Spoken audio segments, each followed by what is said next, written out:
Hey guys, welcome back to my channel. My name is Jenny. Thanks so much for joining me today. I am so excited to do the Dream Street palette tutorial. This palette is bomb.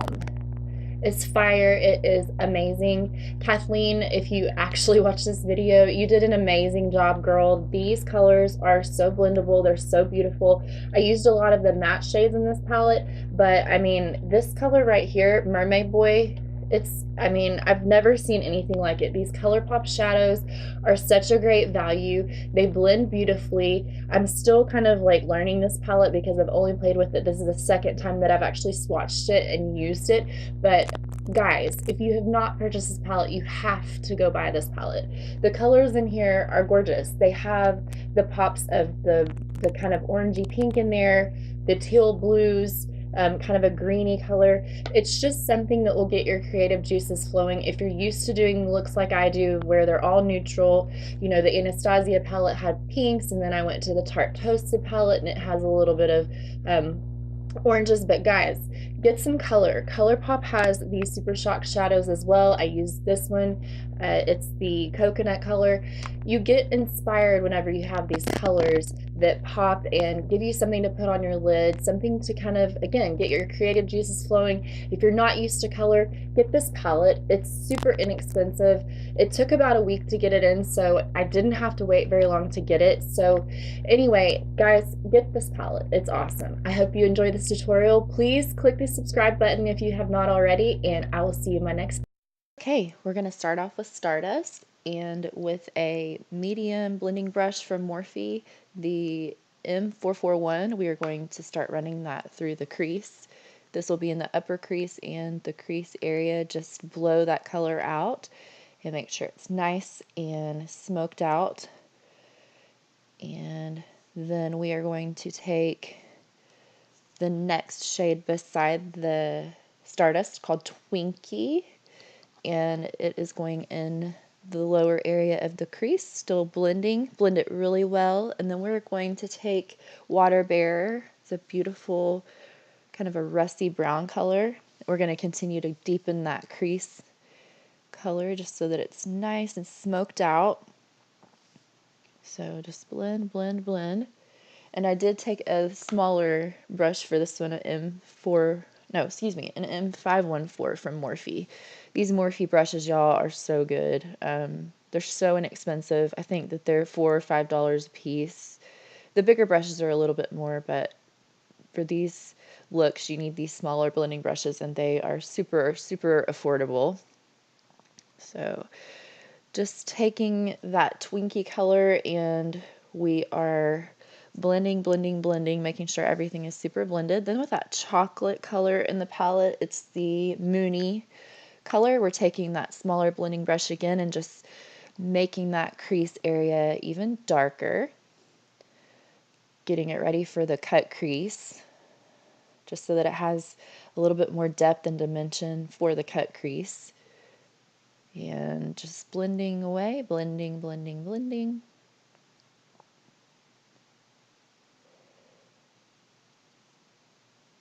And kind of lower on the eyelid. It doesn't have to be perfect because, again, we're going to take that concealer and cut the crease with it. So everything that we do can be a little bit more messy than you normally would for a regular eye look, because most of the eyelid itself will be covered with your concealer.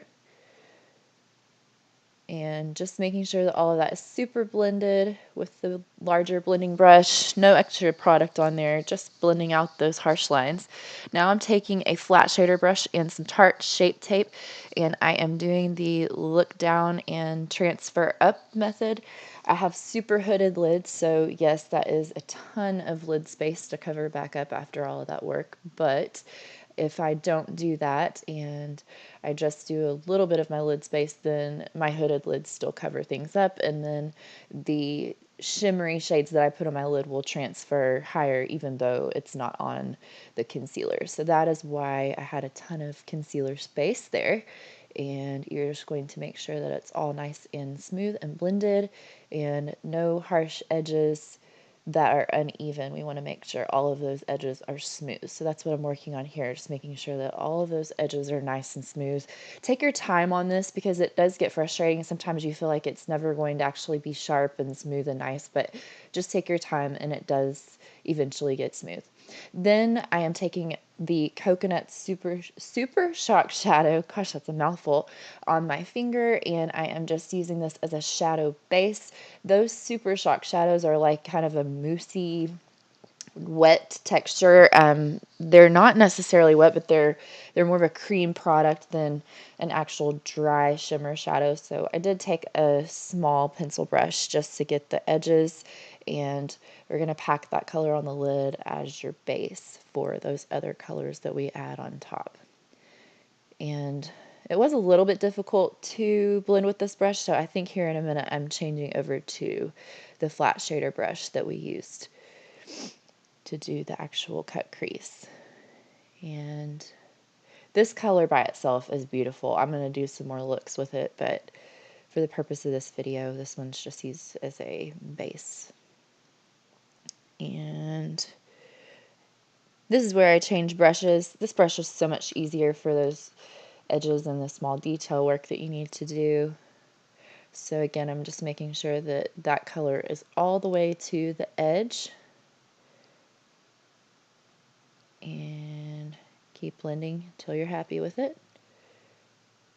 I wanted to really take my time here because this is the part of the look that kind of makes the entire look, really. That's what a cut crease is about, where the crease is nice and sharp. Sorry that was really fast, but I'm taking the darkest bluish green shade in the palette, the Potion color, and putting that on the outer V, and then we're going back in with the shimmery teal color, the Kaleidoscope, and that one is going on the center of the lid. And then we're taking Mermaid Boy, one of my favorite colors in the palette. It's kind of an iridescent-y seafoam green, and it's gorgeous. You see me just excited to use it because it was so pretty, and just kind of blending those colors together. And yes, I know the edges are harsh right now, but we're going to go back and blend all of those colors together once they're laid down and I'm happy with the intensity of the colors. So we're blending with a small blending brush, making sure those harsh lines are all blended together, and then going back in with that chocolate color, the Moony, and with a really small blending brush, we're going to add a little bit more depth to the very edge of that cut crease, just giving it a little bit more dimension and depth so that we have some darker shades pop against those lighter shades there. I'm going to do it on both sides. And then again, blending all of that together so that the only harsh lines we really want is from the cut crease itself.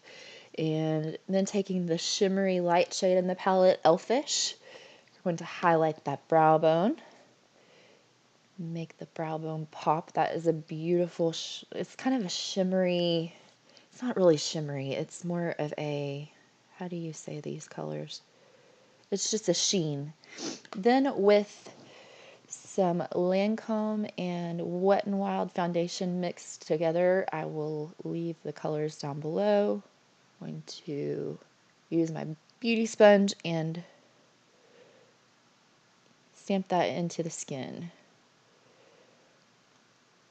And I actually am adding a brow tutorial very soon, so look for that because I did my brows on camera for this look today. So that should come up very soon after this one's uploaded. And then we're taking the Shape Tape and a really small makeup sponge and just blending all of that in. And cleaning up those edges. This is a brand new product for me. This is the Hoola bronzing stick. I don't know how I feel about putting it directly on the skin. I think it was a little difficult to blend, as you can see, whenever I first start blending this product, and especially this side right here where I have just some discoloration from some acne scars, that it was really a little bit of a challenge to blend. I think it did end up looking okay in the end, but it did seem to kind of move my foundation around, so I am still playing with it. I think the color's fine. I do have lighter skin, and so I don't know if maybe the Hoola Light Stick would be better for me, but I'm going to keep playing with it and see how I like it. And I'm looking for something, and I don't know what it is. Oh, it's my shader brush there. So this is a Sigma brush. I'll link the number down below. I did like it, but again, like I said, I think it did kind of move around my foundation just a little bit, and you see it looks really nice there. The color is great.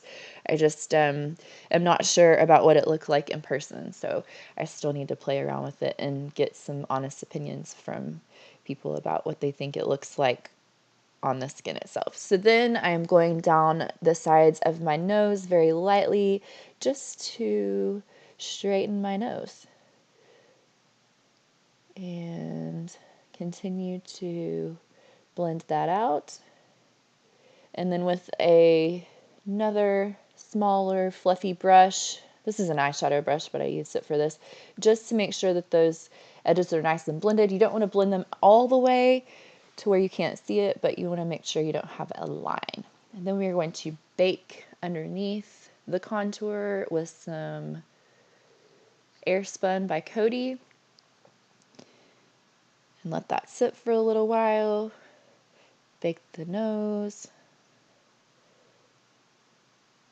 And then with some Rimmel Stay Matte powder, I'm just wiping away all of that excess bake. This is where I wasn't sure. It just looked a little bit muddy, and I did go back and blend and work on it later before the outro to this video, but it just seemed really a little bit harsh. So again, I'm gonna see how I like it, using it a little bit more in other tutorials.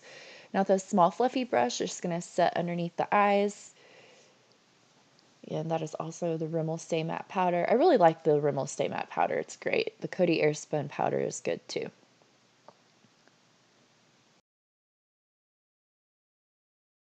Now just continue to blend all of that bake away with a large powder brush.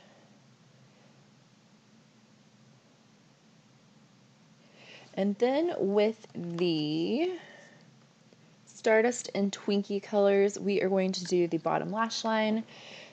Just smoke that out with a fluffy pencil brush and continue to work it out into that outer V there. This is me checking out my contour. I don't know about it. I blend some more later, but I was concerned.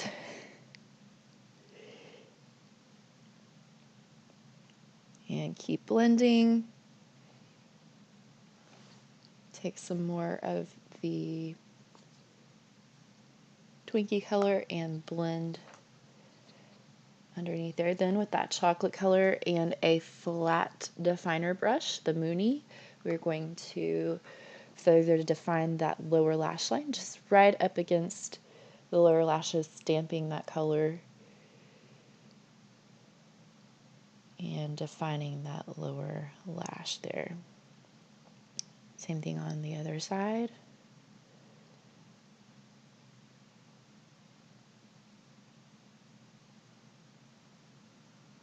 And with a fluffier brush, just blending that all together.